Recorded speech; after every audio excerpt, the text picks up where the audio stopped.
सुप्रभात बच्चों, मैं आपका हिंदी विषय अध्यापक अर्जुन तुंदवाल अपने यूट्यूब चैनल में आपका हार्दिक स्वागत करता हूं, अभिनंदन करता हूं।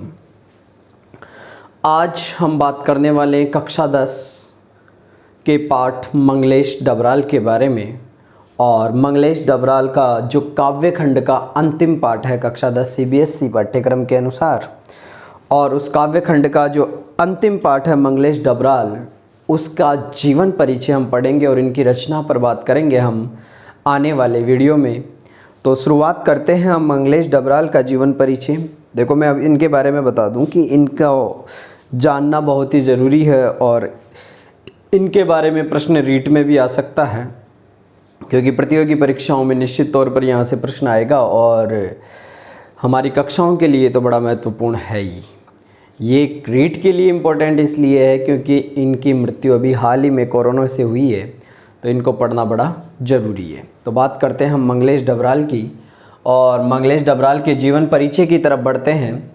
सबसे पहले इनका जन्म 16 मई 1948 को टिहरी गढ़वाल काफल पानी गांव में हुआ था, जो कि उत्तरांचल उत्तराखंड, अब नाम बदल दिया गया है, उत्तराखंड में इनका जन्म हुआ है। टिहरी गढ़वाल काफल पानी गांव में 16 मई 1948। इनकी शिक्षा देहरादून में पूर्ण हुई है। बात करें तो ये सहायक संपादक रहे हैं भारत भवन की एक पत्रिका प्रकाशित हुई थी जिसका नाम है पूर्वग्रह, और इस पूर्वग्रह पत्रिका के ये सहायक संपादक के रूप में कार्य करे थे। 1983 में जनसत्ता अखबार में साहित्य संपादन के रूप में इन्होंने कार्य किया। साहित्य संपादक के रूप में इन्होंने कार्य किया। सहारा समय कुछ समय के लिए इस प्रकार सहारा समय नामक जो पत्रिका थी, कुछ समय के लिए इसका भी संपादक इन्होंने किया था। मृत्यु की बात करें तो 9 दिसंबर 2020 को इनकी हाल ही में मृत्यु हुई है। 9 दिसंबर 2020, विशेष तौर पर ध्यान रखें, कोरोना की वजह से हुई है और गाज़ियाबाद में इनकी मृत्यु हुई है। गाज़ियाबाद में कोरोना की वजह से 9 दिसंबर 2020 में इनकी मृत्यु हो गई है। अंतिम समय में जब इनकी मृत्यु हुई, तब ये अंतिम समय में नेशनल बुक ट्रस्ट से जुड़े हुए थे, वहीं पर इन्होंने अपना कार्य पूर्ण किया है। महान अनुवादक के रूप में विख्यात है। महान अनुवादक के रूप में इनको जाना जाता है क्योंकि इनको इतनी भाषाओं की जानकारी थी कि इन्होंने लगभग सभी भाषाओं के रूप में इन्होंने अनुवाद किए हैं। अगर पुरस्कारों की बात करें तो साहित्य अकादमी पुरस्कार सन 2000 में इनको मिला था, और ये जो साहित्य अकादमी पुरस्कार 2000 में मिला था, इनकी एक रचना थी जिसका नाम है हम जो देखते हैं। 1995 में उसकी रचना की थी और 2000 में जाकर साहित्य अकादमी पुरस्कार इस पर मिला था। इसके अलावा स्मृति पुरस्कार, पहल सम्मान और कुमार विकल्प पुरस्कार से भी इनको नवाजा गया है। मैं बता रहा था आपको इनकी भाषाओं के बारे में।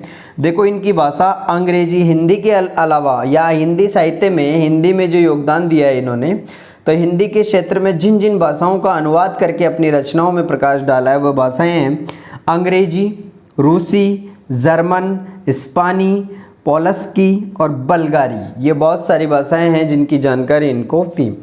इनकी रचनाओं की विशेषताओं की बात करें तो सामंती बौद्ध व पूंजीवादी छल छद्म दोनों का प्रतिकार इनकी रचनाओं में देखने को मिलता है। इनकी रचनाओं में सौंदर्य बोध सूक्ष्म और भाषा बड़ी पारदर्शी दिखाई देती है। अब आगे चलते हैं हम इनके कविता संग्रह पर। इनके मुख्य तौर पर 5 कविता संग्रह हैं। मुख्य तौर पर 5 ही कविता संग्रह उपलब्ध हैं, जिनका नाम है पहाड़ पर लालटेन, 1981 में इन्होंने लिखा। दूसरा कहानी संग्रह घर का रास्ता, जो 1988 में लिखा। तीसरा हम जो देखते हैं, 1995, इसके बारे में मैंने आपको बता दिया। हम जो देखते हैं, इस रचना पर सन 2000 में इनको साहित्य अकादमी पुरस्कार से नवाजा गया है। आज भी एक जगह है, नए युग के शत्रु, ये इनके कविता संग्रह हैं। इनको मुख्य तौर पर समकालीन हिंदी कवि के रूप में जाना जाता है। हर कवि का एक युग होता है, कोई किस युग से होता है, कोई किस युग से होता है। इनका है समकालीन हिंदी कवि। देखो, गद्य संग्रह भी इन्होंने लिखे हैं, जिनमें 2 ही गद्य संग्रह मुख्य हैं, लेखक की रोटी और कवि का अकेलापन। एक इनका यात्रा वृत्तांत है, एक बार आयोवा इनका प्रमुख यात्रा वृत्तांत है। इन्होंने एक पंक्ति बहुत प्रसिद्ध है इनकी, तुम्हारा प्यार एक लाल रुमाल है, बहुत विशेष ध्यान दें, तुम्हारा प्यार एक लाल रुमाल है, इनकी विशेष पंक्ति है। कुछ कविताएं भी हैं जिनको, बहुत सारी कविताएं, पर प्रमुख कविताओं में अगर बात करें तो अंतराल, अनुपस्थिति, अभिनय, वर्णमाला, एक लोकगीत, सुनकर, भूलने का युग, आदिवासी, पिता का चश्मा, मदर डेयरी, माँ का नमस्कार, बहुत सारी है बाकी, परंतु ये प्रमुख है, इन पर है ध्यान दें। इनकी रचनाओं से प्रतियोगी परीक्षाओं में प्रश्न पूछा जाता है। और कक्षा 10 की दृष्टि से देखें तो मंगलेश डबराल का संपूर्ण जीवन परिचय बहुत ही महत्वपूर्ण है। यहाँ से प्रश्न बनकर इसलिए आएगा क्योंकि इनकी मृत्यु हाल ही में वर्तमान में कोरोना की वजह से हुई है, तो इनकी मृत्यु पूछ सकते हैं। तो आप सभी को ध्यान रखना है, इनकी मृत्यु 9 दिसंबर 2020 को कोरोना से मंगलेश डबराल की मृत्यु हुई है। क्लियर? ये परिचय आप सभी को समझ में आया होगा। इनकी रचना लेकर मैं फिर से उपस्थित होऊंगा, तब तक के लिए धन्यवाद। जय हिंद।